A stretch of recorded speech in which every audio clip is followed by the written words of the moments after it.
যে এই ছেলে মেয়েরা যেটা করলো সেটা তো অভূতপূর্ব। মানে এবং দুনিয়ার আরো কোথাও কোথাও যা যা হচ্ছে, সেখানে রাজনৈতিক দল বা কোনো মানে অর্গানাইজড বা কোনো হায়ারার্কিক্যাল টিম বা দল এরা করছে না।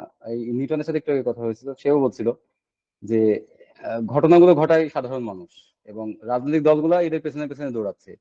এই বাংলাদেশে যে ঘটনা সাম্প্রতিক সময়ে ঘটলো সেটা তো আসলে এর কোনো মানে আমিও ভাবছিলাম এর নিউক্লিয়াসটা কোথায়। ভাবছিলাম কি ইউএস এম্বাসি নাকি আরো অন্যান্য যে মানে পরাশক্তি গুলা এগুলা আছে কিনা, বা আছে নানা জন নানা ভাবে আছে, তাদের ইন্টারেস্ট এখানে আছে বলে আছে। কিন্তু ঘটনাটা যে ওই যে 6 জনকে অ্যারেস্ট করার পরে যেভাবে চললো, এই ঘটনাটা মানে আমাকে খুব বিস্মিত করে আর কি। এইসব ছেলেমেয়েরা ঘরে ফিরে যাবে, এই ইউনুসকে ধরেন ইউনুসকে যে আনলো, নিউ লিবারালিজম, মানে নিউ লিবারাল যে ক্ষমতা কাঠামো বা দুনিয়া জুড়ে এই ওয়ার্ল্ড অর্ডার, তার সাথে ইউনুসের খুব ঘনিষ্ঠ যোগাযোগ আছে, আমি মানলাম। কিন্তু এখানে এই হাসিনা রেজিম যে পরিমাণ পাওয়ারফুল ছিল, আমরা কিন্তু একদিন আগে কল্পনা করিনি যে এটা সত্যি সত্যি ঘটতে যাচ্ছে। তো আমি বলছি যে এরাও, ইউনুস যে আসলো, এরাও কি চ্যালেঞ্জের মধ্যে থাকবে না? আমি তো মনে করি যে এখানে আসার অনেক ব্যাপার আছে, এই ঘটনাটা ঘটা এবং এই সমন্বয়করা যেটা বলছে, এরা আছে এবং এরা এই চ্যালেঞ্জের মধ্যে রাখবে। তো সেটা বাংলাদেশকে মনে হয় তো একটা একটা ডিপার্চার পয়েন্ট তৈরি করলো, যে এই জায়গাতে আর বাংলাদেশ থাকছে না। এবং এটাকে শুধু গণ অভ্যুত্থান না বলে এটাকে আমিও বিপ্লব বলতে চাই। বিপ্লব বলতে চাই এই কারণেই, কারণ এটা একটা মানে তুমুল স্রোত তৈরি করেছে, এবং সেটা অনেককে অনেক জায়গার গোপন বা লুকানো, এতদিন না বলতে পারা অনেক কথা কে মানে পাবলিক মানে স্পেসের মধ্যে নিয়ে আসছে, এবং অনেক কথা বলতে পারছে সবাই। এই যে এগুলো পাবলিক আলাপের মধ্যে যখন একবার চলে আসে, তখন এটাকে আবার লুকানো, আবার ওই মানে কি বলে মানে একটা কন্ট্রোল করা বা অ্যাকোমোডেট করা আবার অন্য কিছুর মধ্যে, সেটা আমার মনে হয় কঠিন হয়ে যাবে। এবং ইউনুস তো আমার মনে হয় যে ইউনুসকে অন্য দিক থেকে যেভাবেই দেখা হোক, ইউনুস এই জায়গায় এসে এখানে দাঁড়ায় এই ছেলে মেয়েদের বিপরীতে দাঁড়ায় ওরকম কিছু করতে পারবে কিনা আদতে, বা ধরেন আমেরিকান সাম্রাজ্যবাদের পিছনে যেভাবে থাকুক না কেন পারবে কিনা, এটা আমার কাছে সন্দেহ জাগে। এবং এই শুধু বাংলাদেশ না, এবং দুনিয়ার অনেক জায়গা জুড়েই এই জিনিসগুলা করা সম্ভব হবে কিনা সামনের দিকে আমি সন্দেহ পোষণ করি। এখন যে অন্তর্বর্তীকালীন সরকার বলতেছে, আর হুম। এমনি আমরা, ওনারা যে কোনো ঘোষণা দেয় না আমরা এই করব ওই করব বা কি করবে, প্রথমত পরিস্থিতি স্বাভাবিক করবে এটা বলতেছে। কিন্তু এরা, আমি এই পর্যন্ত কোনো কিছু টের পাই নাই যে এরা এই স্বাভাবিক করার ক্ষেত্রে কি কি করবে। এই পরিস্থিতি স্বাভাবিক করতে গেলে তো সবার আগে আমার মনে হয় যে ফরমেশন যেটা আছে, স্ট্রাকচার মানে সংবিধান যেটা আছে, এখানে হাত দেওয়া লাগে। তো ওইখানে হাত দেওয়ার ক্ষেত্রে খালি ঘোষণা শুনছে যে আমরা সংবিধানটারে একটু এদিক সেদিক করবো, হ্যান ত্যান, কিন্তু মোটা দাগে কোনো কিছু বলে না যে এই জায়গাটা ঠিক করা লাগবে, এইটা ঠিক করব, এটা ঠিক করা লাগবে। তো আমার তো মনে হয় এই সংবিধানের এই যতটুকু যে গত 2010-12 থেকে একটু মনোযোগী হয়েছি যে সংবিধানে কি কি আছে কি কি নাই, বা এটা নিজের চলতে যায় এই সমস্যার ক্ষেত্রেই মনে হয়েছে। মনে হচ্ছে তো এইখান থেকে প্রায় 30% বাদ দেওয়া যাইতে পারে। সেই জায়গা থেকে আমাদের আমাদের চিন্তার জায়গাগুলা সবার আগে কি আমাদের ওই বুঝটা আর কি কোন দিকে নিয়ে যেতে হবে, মানে বোধ বুদ্ধিকে, এটা না বলি মানে বুঝ। সবার আগে তো বুঝ আছে যে আপনি আমরা কইলেন যে তুমি এটা এটা করো, বা কেউ কইলো, সেই করার ক্ষেত্রে আমার তো একটা বুঝ লাগবে, এটা আমি করবো কি করবো না, সেই বুঝগুলো সেটাই সেটাই। শক্ত হওয়ার। আমি যাতে একটু এটা সিম্পলি একটা বলি, ধরো তুমি লিখলা তোমার দরজার সামনে আমার বাসায় চোরের প্রবেশ নিষেধ, আমার বাসায় আমি চোর আসতে দিতে চাই না, এটা লিখলা, লিখে তুমি চলে গেলা দরজা টরজা খোলা রেখে। এই উন্নত বিশ্ব বলে তুমি দরজা খোলা রাখবা, তুমি একটা বেকুব, তোমার বাসায় চুরি হবেই। আর আমি যে সমাজের কথা চিন্তা করছি সেটা হচ্ছে চোর আসার বা চোরকে প্রতিরোধ করার বা চোরকে চোর হিসেবে চিহ্নিত করার যে চেষ্টাগুলো থাকে বা এই বিষয়টা থাকে, সেটা যেন অর্গানিক্যালি সমাজের মধ্যেই থাকে। সুতরাং দরজা খুলে রেখেই তুমি যেতে পারো, চোর প্রবেশ নিষেধ এই কথাটা বলার দরকার পড়ে না। বললে চোর ওইটা পড়ে অ্যাবাউট টার্ন করে চলে যাবে, এটা যদি কেউ আশা করে তার থেকে বড় মূর্খ আমি কাউকে দেখি না। তো সংবিধানকে আমি ঠিক এই জায়গাটাতেই আনতে চাই। সংবিধানে কত ভালো ভালো জিনিস ঘোষণা দিছে, that has nothing to do with একটা সোসাইটি কিভাবে রান করবে।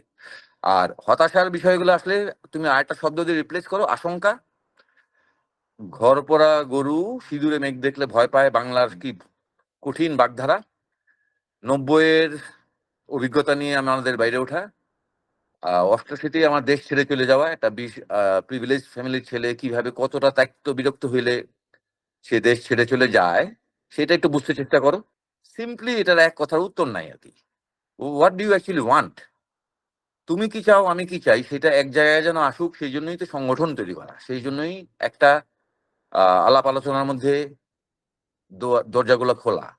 তুমি অনেক আশাবাদী হও, আমি অনেক হতাশাবাদী হই, হোয়াট ডাজ, তাতে কি আসে যায়? মিথস্ক্রিয়াটা দরকার। মিথস্ক্রিয়াটা হচ্ছে মেইন, যে আলটিমেটলি আমরা কাজের জায়গায়, কথা না, কাজের জায়গায় কে কতটুকু আছি সেইখানে তো আমি হাজির থাকছি, তুমি হাজির থাকো, দ্যাটস অ্যাবাউট ইট। হাজির থাকাটা দরকার কাজের জায়গায়, এইটাই হচ্ছে পয়েন্ট আমি ট্রাইং টু মেক। ওই ফেসবুক স্ট্যাটাস কি পেলাম কি পেলাম না এটা চলবে, এটাকে ইগনোর করতে শেখাটা জরুরি। এখন আমরা যাদেরকে বেশি দেখতেছি সামনের দিকে, তাদের একটা মানে তাদের সম্পর্কে যেটা জানলাম যে তাদের এক ধরনের ইউনিটি আসলে অনেক আগে থেকেই আছে। এবং এখানে একটা খুব ইম্পর্টেন্ট ব্যাপার আমার কাছে মনে হয়েছে, যেটা আমি মনে হয় একটু একটু বলি আর কি, একটু সময় নিয়েই বলি, খুব বেশি সময় নিব না।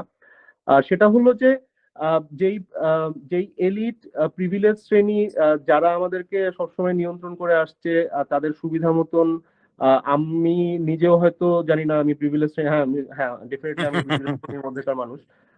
বাট ইন্টারেস্টিং এনাফ, এই যে যেই ছেলেগুলো বা মেয়েগুলো যারা হচ্ছে গিয়ে এটাকে আসলে কন্টিনিউ করলো, তারা তাদের একটা তাদের শুরুটা অনেকটা হচ্ছে এরকম শুনতেছি যে তাদের শুরুটা মাদ্রাসা থেকে।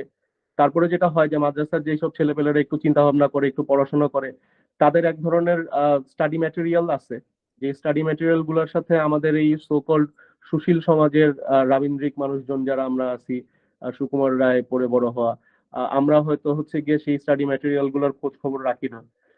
তো তারা সেই স্টাডি ম্যাটেরিয়াল পড়ে, তারপরে তারা বাম দলে যাচ্ছে, তারা হচ্ছে গিয়ে ফরাদ মাজারের পাঠচক্রে ঢুকতেছে, তারা পিনাকিকে ফলো করতেছে। ওয়েল, আমি যেটা বলতে চাচ্ছিলাম যে এরা যেটা থাকে, এদের মধ্যে রিজিডনেস কম থাকে, এরা অনেক বেশি ওপেন থাকে, অনেক কিছু নেওয়ার স্কোপ আছে তাদের, তারা রিজিড না, তারা হচ্ছে গিয়ে ওই সুশীল পলিটিক্যাল কারেক্টনেস ইত্যাদি ইত্যাকার যে বিষয়গুলা, সেগুলার মধ্যে তাদের আটকায় থাকার মতন পরিস্থিতিতে তারা ছিল না আর কি।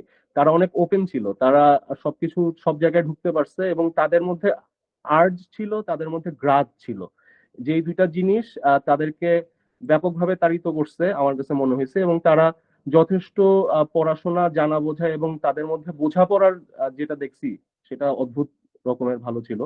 এখন এগুলো বলার পিছনে কারণ হচ্ছে এইটা, যে ওই আপার টিয়ার থেকে ঘটনাগুলো তো অবভিয়াসলি ঘটে নাই, লোয়ার টিয়ার থেকে ঘটছে, এবং তারা জনগণের পালস বুঝছে, তারা জনগণকে অ্যাফিলিয়েট করছে, তারা খুব দ্রুত এই ডিসিশনে ওই বিভক্তি থেকে সরে এসে খুব দ্রুত আমার শত্রুর শত্রু আমার বন্ধু সেই জায়গায় চলে যায়। আমার মনে হয় হচ্ছে যে তারা শক্তি অর্জন করছে, সামর্থ্য অর্জন করছে, যেটা হয়তো এখন সেটার কিছু রিয়াকশনে আমরা সুশীলরা, আমরা হচ্ছে গিয়ে যারা, আমি পার্সোনালি অবভিয়াসলি অহিংস মানুষ একটা বলতে পারবো আমি, যেহেতু ওরা অনেককেই সাথে নিছে যারা এখন কিছু পরিস্থিতি তৈরি করতেছে, যে পরিস্থিতিগুলো অনেকের ভালো লাগতেছে না।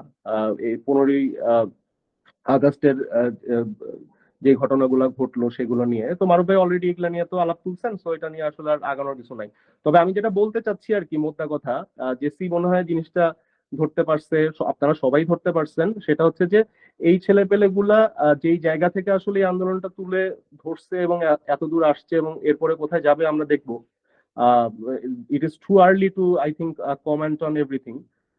এই যে একটা আজকে যেরকম দেখলাম হাসনাত ছেলেটাকে বলতে, যে এর আগে তো প্রথম কথা হচ্ছে, এর আগে তো স্বরাষ্ট্র উপদেষ্টাকে তারা যেভাবে হচ্ছে গিয়ে তীব্র ভাষায় হচ্ছে প্রতিরোধ করছে, তারপরে আজকে আমি বললাম তাদেরকে বলতে দেখতেছি যে তারা যখন এই হসপিটাল গুলোতে ঘুরে ঘুরে বলতেছে যে আহতদের চিকিৎসার ব্যাপারে কোনো পদক্ষেপ এখনো পর্যন্ত এই সরকার নেয় নাই, এটা সরকারের প্রথম ব্যর্থতা। তো তারা এখন পর্যন্ত তো সরব আছে আর কি, তাই না? আমরাও থাকি না সরব তাদের সাথে, যেভাবে যেভাবে থাকা যায়। আমি আর একটা জায়গায় একটু ডিফার করবো মারুফ ভাইয়ের সাথে, সেটা হচ্ছে যে আমি মনে করি বারবার সোশ্যাল মিডিয়াতে বারবার বারবার করে আমাদের আসলে হচ্ছে গিয়ে এই সময়গুলো মনে করায় দিতে হবে। এই জাস্ট এক মাসও হয় নাই না, এই এক মাসের এটা এটা আগামী বহু বছর আমাদের বারবার সামনে আনতেই হবে। আরেকটা জিনিস বলি আমি, ওই যে কি বলে, এই যে এই সব তথ্য যে আসছে ডক্টর ইউনূস এইটা সেটা আমেরিকার, আমার কলিগ বলতেছিল যে ভাই আপনার কি মনে হয় এরকম? তখন আমি বললাম যে তুমি থাকো বাড্ডা, তুমি কি হাজার হাজার লোক দেখছো? বলছে হ্যাঁ ভাই আমি দেখছি। বলে, এত লোক কি তুমি জীবনে দেখছো? আমি জিজ্ঞেস করলাম, বললো না। ছাত্ররা ছিল সেখানে? ছিল। সেখানে কি সবাইকে তোমার জামাত শিবির মনে হয়, বা ওই ইয়ের যে আমাদের চ্যানেল যেরকম বলতেছে? বলছে না ভাইয়া। আমি বলছি এত লোক আমিও দেখিনি 90-তে, এইটা কি মিথ্যা? বললো না ভাইয়া এটা মিথ্যা না। এই লোকগুলো কি এমনি এমনি আসছে? বললো না। আমি বলছি তাহলে তোমার আর কিচ্ছু চিন্তা করার দরকার নাই, তোমার ডক্টর ইউনূস চিন্তা করার দরকার নাই, তোমার সিআইএ এর প্রজেক্ট কিনা, আমেরিকার ষড়যন্ত্র কিনা, এইটা সেটা। আমি বলছি তুমি আর কিছু দেখো না, তুমি দেশের মানুষটারই দেখো, তুমি এত লোক আর রাস্তায় দেখো নাই। এটা হচ্ছে যে আমিও আদনান ভাইয়ের সাথে কিঞ্চিত একমত, এবং মারুফ ভাই যে স্যাটায়ার করে ওটা বলছে সেটাও আমি বুঝতে পারছি। এই লাল দেওয়ার ফলে মানে এই ভার্চুয়াল অ্যাক্টিভিটি একটা লেভেলে তো ওয়ার্ক করছে। আরেকটা বিষয় হচ্ছে যে আমার একটু এক্সপিরিয়েন্স একটু খুব ছোট করে বলি।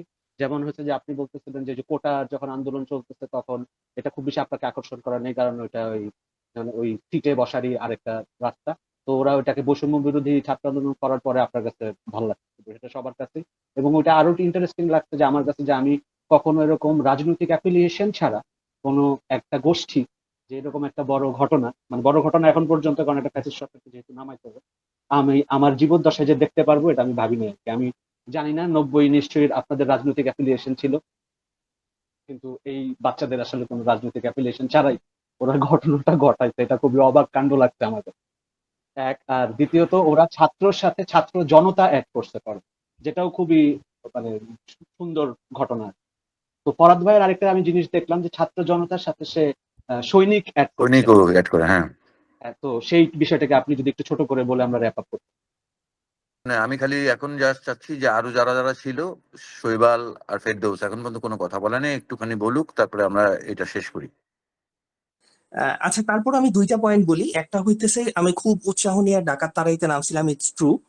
কিন্তু যখন আমি দেখছি যে আহ, আমার পার্শ্ববর্তী দেশের মিডিয়া এইটাকে দেখাইছে যে আমরা আসলে একটা নির্দিষ্ট আহ, আহ, সম্প্রদায়ভুক্ত মানুষজনদেরকে আঘাত করার জন্য নামছি, এইটা দেখার পর আমি কিন্তু এরপর যেই দিন আমি এটা জানছি যে আমাদের এই নামাটার অর্থটা এইটা হইতেছে, তারপরের দিন থেকে আমি এই ব্যাপারটা থেকে নিজে সরে গেছি, যে আমি এটার মধ্যে নাই। কারণ এটা আমাকে খুব মানসিকভাবে কষ্ট দিছে। কারণ এরকম আমার দেশীয় একজন মানুষ, আমার বন্ধু, স্থানীয় কেউ এইরকম কোনো কিছু প্রচারণার পরেও যখন ওইটা নিয়ে বাধা দেয় নাই, এই জিনিসটা আমাকে কষ্ট লাগাইছে। লাগাটা উচিত হয়েছে কিনা সেটা হয়তো একটা তর্কের ব্যাপার হইতে পারে। আরেকটা জিনিস হচ্ছে সোশ্যাল মিডিয়া লাল হওয়া। মানে আবারও এটা আমি ওই যে জেসি ভাইয়ের মতো বলতেছি, এটা জাস্ট আমি রূপকর্থে বলতেছি। মানে লাল হওয়া মানে এখানে সোশ্যাল মিডিয়ার অনেকগুলা ব্যাপারের মধ্যে একটা। তো এইটার অনেকে হইতে পারে নাই, তার অফিসিয়াল কারণে হইতে পারে নাই, বা পারিবারিক চাপে হইতে পারে নাই, অনেক কারণে হইতে পারে নাই। তো এই আলোচনাটা সে আরেকটু ডিপে যাওয়া যাইতো হয়তো, if I am not mistaken, যে এই সোশ্যাল মিডিয়ার ফাইটটাও না আসলে কোনো কোনো জায়গায় এটা একটা রিয়েল টাইম ফাইটে পরিণত হয়েছে। কারণ কিছু কিছু মানুষ ক্ষমতার চূড়ান্তে অবস্থান করা কিছু কিছু মানুষের অধীনে চাকরি করে, এবং সেই জায়গা থেকে তার সোশ্যাল মিডিয়ার এই ক্ষুদ্র পরিবর্তনটা, যেটা আমাদের কাছে খুবই ক্ষুদ্র মনে হইতেছে, এটার জন্য তাকে আসলে অনেক বড় মাসুল গুনতে হইতে পারে। তো সেই জায়গা থেকে আমরা যদি মানুষগুলাকে, মানে ব্যক্তি মানুষগুলাকে, ভার্চুয়াল মানুষগুলা না, যেটা নিয়ে ইফতেখার ভাইও বলতেছিল যে দুইটা সত্তার মতো ব্যাপার কাজ করে, তো আমরা যদি মানুষগুলাকে বোঝার চেষ্টা করি, তাহলে আমরা দেখবো যে আসলে অনেকগুলা মানুষকেই আমরা চিনি যারা মনে প্রাণে এই ব্যাপারগুলাকে বিলিভ করে, কিন্তু অনেকগুলা কিন্তুর কারণে সে ওই জায়গাটায় পৌঁছাইতে পারে না, একাত্মতা প্রকাশ করতে পারে না। তো আমরা ওইটা দিয়ে তাদেরকে যদি বিচার না করে ব্যক্তি মানুষটাকে যে চিনি সেই জায়গা থেকে যদি আমরা বিচার করতে পারি, আমার মনে হয় ওই সার্টিফিকেটের প্রয়োজন হয়তো হবে না আর কি। এটাই। ফেরদৌস বল। আচ্ছা, আচ্ছা, প্রথমে শুরু করি প্রোফাইল লাল দিয়ে আর কি। মারুফ ভাই কি আসলে জানেন আসলে প্রোফাইল লালটা কেন করা হয়েছিল? হ্যাঁ, জানি। আচ্ছা, কি কারণে করা হয়েছিল? ওই যে যখন কি বলে সরকার শোক দিবস পালন করতে চেয়েছিল কালো, হ্যাঁ, হ্যাঁ, এবং সেটার হ্যাঁ, তো প্রতিবাদে ওরা খুব দ্রুত এটাতে আসছিল। এটাই তো, হ্যাঁ, ওটা তো একটা প্রতিবাদের অংশ। হ্যাঁ, যদি ওইভাবে যদি কাজ করে। আচ্ছা, যাই হোক, এটা আপনার যেহেতু আপনি একটা বলে ফেলছেন, তো আমার কাছে মনে হয়েছিল যে ওইটারও সেই সময় আসলে দরকার ছিল আর কি। হ্যাঁ, তাইলে হচ্ছে গিয়ে ধরেন না ওইটা ওই একইভাবেই কাজ করছে আর কি। আচ্ছা, যাই হোক, ওইটার আর যেহেতু এটা নিয়ে অনেক কথা হয়ে গেছে আসলে, আমার কাছে যেটা মনে হয় আর কি, যে এটা আসলে একটা জাম্প স্টার্ট ধরতে পারি আমরা হ্যাঁ, যা হয়েছে গণঅভ্যুত্থানই, আমিও গণঅভ্যুত্থানই বলবো এটাকে, যদি কাছাকাছি আর কি। গণঅভ্যুত্থান একদম মানে এটা সাফল্য আসতো যদি আমরা সেই শেখ হাসিনার যদি হচ্ছে কি ধরেন না ধরে বিচার হইতো বা বা এই ইয়ে করা যাইতো, ঠিক আছে, ওইটা তাইলে হচ্ছে কি ধরেন আমরা ওভাবে বলতে পারতাম আর কি যে গণঅভ্যুত্থান একদম সফল হয়েছে বা কিছু একটা হয়েছে আর কি। যেমন প্যারেন্টিং এর কথা আসছে, তো আমার মনে হয় এটা আপনাদেরও আছে আমাদের আছে। আমরা আমাদের বাবা মার সাথে যেমন হচ্ছে গিয়ে পাই নাই আর কি, এটা যে বাবা মারা কখনো আমাদেরকে সরি বলে নাই কোনো কিছুর জন্য। হ্যাঁ, বা ধরেন না একটা যে কোনো একটা জিনিস চাপায় দেওয়ার একটা টেন্ডেন্সি সবসময় আমরা ফেস করে আসছি আর কি, তো এইগুলোর সাথে ফাইট করতে হয়েছে আর কি। তা আপনাদেরকেও দেখছি আপনাদের জেনারেশনে, তাও হচ্ছে কি ধরেন না আপনারাও হচ্ছে সংখ্যালঘু প্যারেন্ট যে যারা হচ্ছে এইভাবে বাচ্চা কাচ্চা মানুষ করছেন, আমার কাছে মনে হয় আর কি। হ্যাঁ, তো আর বাকি বাচ্চারা হয়তো বা ইনফ্লুয়েন্সিয়াল কারণে বা ধরেন না আহ, ওদের একটা কালচারাল জায়গা থেকে হয়তো বা এটা শিখছে বা কিছু একটা হবে। তো আমার কাছে যেটা মনে হয় আর কি যে আর আরেকটা ব্যাপার হচ্ছে গিয়ে ধরেন আমরা যে একজন একজনের সাথে মতাদর্শে অ্যালাইন হইতে পারি না, এটা তো আগে থেকেও ছিল, এটা সব মানে যুগে যুগেই হয়ে আসছে। তো এটা সোশ্যাল মিডিয়ার কারণে যেটা হয় আর কি যে এগুলা নিয়ে কথাবার্তা বেশি হয়। হ্যাঁ, তো এটা সেজন্য হচ্ছে কি আমাদের ওই যে পিচ চাপড়ানো থেকে শুরু করে ধরেন আমি একটু পানি খাওয়াইছি যে হ্যাঁ মানে কি কত কিছু করে ফেলছি, মানে এটা থাকতে পারে আর কি। এটা নিয়ে আমার মনে হয় যে খুব একটা কনসার্ন, মানে এটা তো আগেও দেখছি এই ধরনের মানুষ, এবং ইগনোর করাই বেটার আর কি। কারণ আমরা তো বুঝতে পারি আসলে ভালো খারাপ, যদি আমাদের যদি নিজেদের বিবেকটা যদি ওই পর্যায়ে যেতে পারে তাহলে, আর আমরা যেহেতু এই প্ল্যাটফর্মে একসাথে হইতে পারছি, আমার কাছে মনে হয় যে এটাই মানে এটাই তো একটা জিনিস বহন করে আর কি, যে হচ্ছে গিয়ে যে আমরা কি ধরনের চিন্তা ভাবনা করি। আহ, আর একটা ব্যাপার হচ্ছে গিয়ে যে মনু ভাই বলছিল না, লাস্ট একটা আমাদের একটা কনভারসেশন হয়েছিল ইয়েতে, মারুফ ভাই সহ ছিল, তো বলছিল কি যে আমরা আসলে সংখ্যালঘু যাদেরকে বলা হয় বাংলাদেশে, ওরা আসলে সংখ্যালঘু না, আমরাই সংখ্যালঘু। হ্যাঁ, তো ওইটা বুঝা আর কি। মারুফ ভাই শেষ করেন।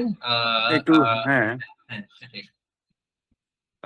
সোশ্যাল মিডিয়ার বিষয়টা বলি, আসলে আমি আবারও বলছি, আমি এখান থেকে খুব একটা পিছপা হওয়ার কোনো কারণ নেই, কারণ আহ, আমি আমার শব্দগুলোকে বলে দিছি, এটা একটু ডিকোড করতে পারতে হবে। সোশ্যাল মিডিয়ার ভয়াবহ গুরুত্ব আমি জানি, আমি ওই রকম দেশেই বসবাস করি এবং অনেক কিছু এটার মধ্যে হয় এবং সেটার প্রভাব থাকে সমাজের মধ্যে। আহ, এবং সেই বয়ান তৈরিতে অনেক হেল্প করে, সেই কারণে এগুলো করা। সুতরাং আমি এটার গুরুত্ব বুঝি না বললে তো মুশকিল। এই আলাপগুলা সামনাসামনি, যেটা মানুষের সাথে মানুষের সম্পর্ক, টাচ, ফিলিংস, চোখে দেখা, হাসিটা বুঝা, আহ, সেইগুলাকে আমি এখনো প্রায়োরিটি দিই। এই প্রায়োরিটি দিতে দিতেই আমি মারা যাব। কিন্তু এই যে এই চেহারাগুলো তো দেখছি, টাচ করতে পারছি না, কিন্তু আমি দেখছি তো। তো সেটার গুরুত্ব অসীম, সেটা আমি জানি, কিন্তু আবার একটুখানি বলি। তো ওই কালো দিবস করার সাথে এরা লাল কোট যখন করলো, তোরাও স্মরণের কাছে আমি ফেজ 1 ফেজ 2টা শুনলাম। আসলে আমি বলছি, এটা আরেকবার বলি, প্রথম দফা আন্দোলন ছিল আসলে ফেজ 1-এ মানুষের সাথে, মানে বাংলাদেশ ভার্সেস আওয়ামী লীগ একটা আন্দোলন চলছিল। আর পরে ফেজ 2-তে যখন লাল করার প্রশ্নটা আসলো, তখন মানুষ ভার্সেস পিশাচের আন্দোলনে পরিণত হয়েছিল। তো খুব ভালোভাবে আমি জানি, যাদেরকে আমি গালি দেই তাদের মধ্যে মানুষ আসলে আসে, কিন্তু সেইটা তারা বিবেকে, যে জায়গায় এক জায়গায় বাড়ি খেয়েছিল, এবং এখানে আওয়ামী সুশীল, আওয়ামী বিরোধী সুশীল সবাই মিলে লাল করছিল, কারণ তারা বিবেক বলে যেহেতু বিষয়টা আছে, তারা লাল করছিল এবং সেটা ইম্প্যাক্ট পড়ছে। আমি খালি বলছি, এমন একটা জায়গাতে যে তারা লাল করছে, সেই জায়গাটা যখন আর কোনো রাস্তা নাই, ওই জায়গাটা যখন আসছে, আমি কি মানুষ না আমি পিশাচ? তো পিশাচ সে হইতে চায় নাই, এইটা সে মনে করে না নিজেকে, এবং আমিও মনে করি না ওরা পিশাচ। আমি মাঝে মাঝে এই জায়গাটা চলে যাই, ইজ ইট ওয়ার্থ ইট? এখন আমি মনে করছি ইট ইজ ওয়ার্থ। খুব দ্রুত আবার হয়তো হয়তো মনে আমার আসতে পারে যে এটা আর ওয়ার্থ না, আসলে এটা it doesn't make any sense whatsoever, কিছুই আসলে করা যাচ্ছে না। I will get back again to the my old সেলফে আবার। তার মানে কি আমি হতাশাগ্রস্ত একজন মানুষ? আমাকে যতটুকু চেনে, আমি হতাশা নিয়ে খুব বেশি দিন চলি না, আমার খুব বেশি 2 থেকে 3 ঘন্টা থাকে, আমি আবার জাম্প অন করি। This is how I been. এখন পর্যন্ত আমি নিজেকে যতটুকু চিনি, এটা আমি বলি, আমি জাম্প অন করে আবার তো তার না, একটা অন্য কোনো রাস্তা আছে বোধহয়, কিছু করার তাগিদা, কিছু হওয়ার না, এই কথাটা আমি বলি, কিছু হওয়ার জন্য আমি জন্মাইনি। এবং আমি আশা করি প্যারেন্টিং এর মূল সূত্র, বাচ্চাকে বইলো, যদি তোমরা প্যারেন্ট হচ্ছ, তোমরা বিয়ে টিয়ে করছো সবাই, কিছু হইতে চাওয়ার চেষ্টায় কোনো বাচ্চা পালন করতে হয় না, কিছু করতে চাওয়া, কিছু একটা করা, এটাই হচ্ছে মানুষ।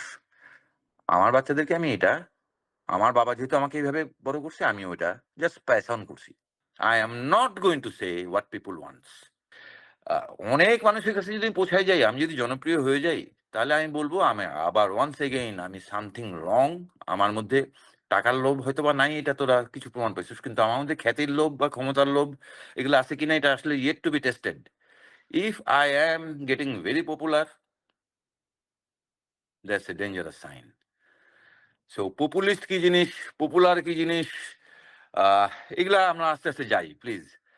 আমি এই সোশ্যাল মিডিয়াতেই হাজির, আমরা আজকে আলাপ করছি ওইখানেই, সুতরাং এটা জরুরি, আমি বুঝি। হ্যাঁ, সেটাই আমার মনে হয় লেটস যে ওয়ার্ক। একটা জায়গা যেটা দিয়ে আমি শেষ করবো ভাবছিলাম, করে মেনশন করা কিছুই না, এটা হচ্ছে হতাশ না হওয়ার অনেক কারণের মধ্যে একটা কারণ হচ্ছে যে আমরা অনেক রেজিস্ট্যান্স দেখতে পাচ্ছি, এবং সেই রেজিস্ট্যান্স দেখতে পাচ্ছি সমাজের অনেকগুলো স্তর থেকে, শুধু একটা স্তর থেকে না। আমরা সেটাই। রিক্সাওয়ালাদের কিভাবে পার্টিসিপেট করতে করেছে সেটা দেখেছি, থেকে শুরু করে ওই যে যেটা একদম প্রাইভেট ইউনিভার্সিটি ইংলিশ মিডিয়াম বাচ্চারা, সব রেজিস্ট্যান্সটা মধ্যে কোনো বৈষম্য ছিল না, এবং রেজিস্ট্যান্সটা এখন আমরা দেখছি, সেটা মাঠেও দেখছি, সোশ্যাল মিডিয়াতেও দেখছি। এবং এই রেজিস্ট্যান্সটাই বোধহয় আমাদের এগিয়ে নিতে একটা বড় ভূমিকা পালন করে। সেই রেজিস্ট্যান্সের রাস্তাটা এক একজনের এক এক রকম হবে, সবার এক হবে না। কিন্তু এই আলাপ আলোচনা গুলা চলতে থাকলে আমার মনে হয় যে সেই রাস্তাটায় হাঁটায় ভুলের পরিমাণ একটু কমানো যাবে। এই আলাপ আলোচনা চলতে থাক। আমার মনে হয় যে সবাইকে ধন্যবাদ দিয়ে আমরা আজকের মতো এখানে সমাপ্ত করি।